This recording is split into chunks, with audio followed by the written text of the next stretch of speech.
village there. Oh, it's muy bon. It's nice.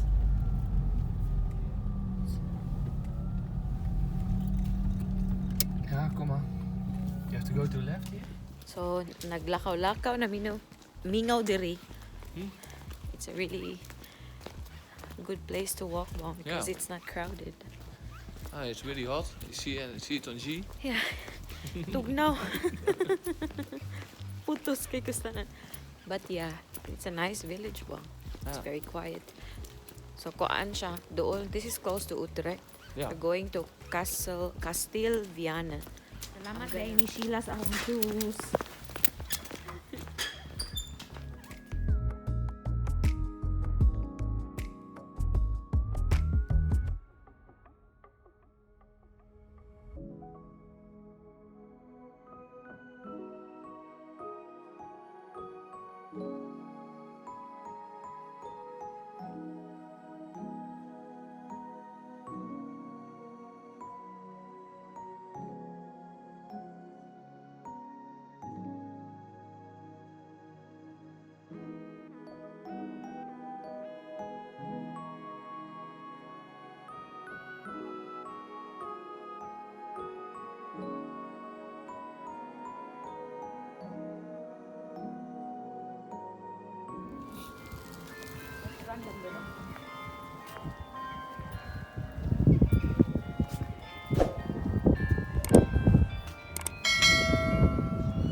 Is G eating a croissant? And a tugnaw. It's cold. The tugnaw. Tugnaw. No. It's an old water pot, I think, man. You can get water out of it. Yeah, it looks like that. Yeah. I don't know if it's still working. Bosso? Bosso. Get water from the ground. Yeah. He's China walk. What's China walk? China walk. It's a Chinese restaurant. Chinese walk. We can use it, man. It's drinking water. Yeah? Yeah. It's healthy. And you can reuse your bottle. Yeah. Wait. Yeah, you Zone is put on healthy? this one and then the Lekker water is comes out. tasty? Yeah, tasty. What's Duurzaam, it's like, Duurzaam? of course, environment. You can you use your bottle. Oh.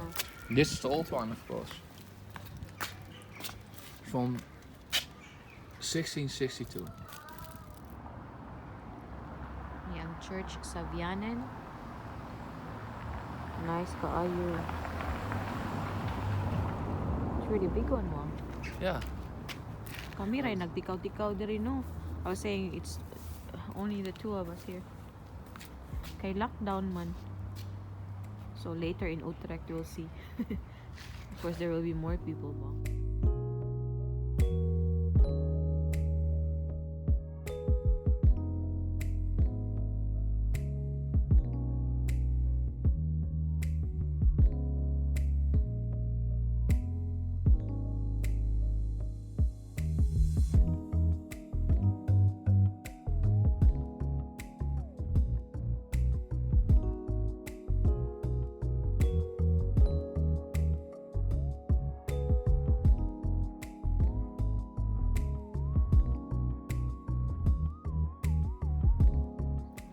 Side money side. This is the city hall. So wala. It turned out, there's no more castle here. Walay castle dire. So mata na lang mig Utrecht. Mga 10 minutes from here. But it's a really nice village here, bang. Oh no, city. Yeah, So balik na nice kayo siya. Oh, ibu pa ni.